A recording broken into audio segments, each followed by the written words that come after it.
Agesiwa la mazwe enkosi yabu ya masinyani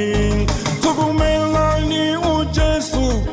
ujesi pambano bisanu mteto wake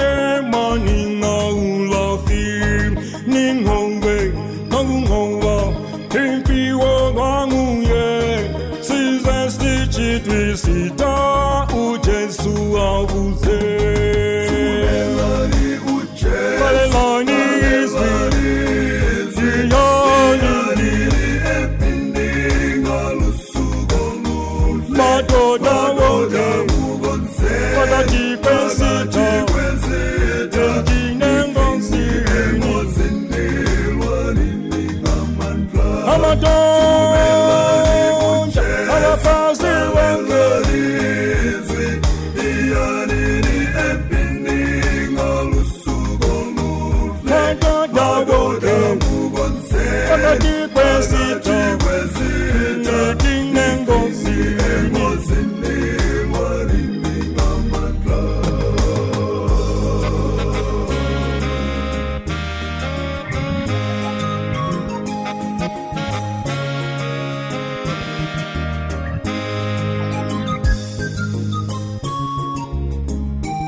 Sabelani,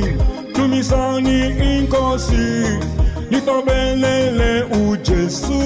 empilweni yonke, wachia ubuthe, wapezulu,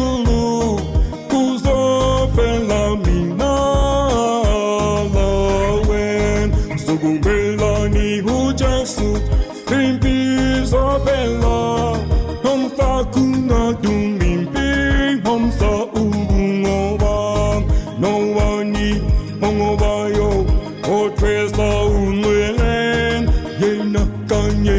Jesu waugusa pagate Sumelani uche Amatoda wongerizi Iyariri epindinga lusugomufe Madoda mugonse Magati kwesita Tekine ngosini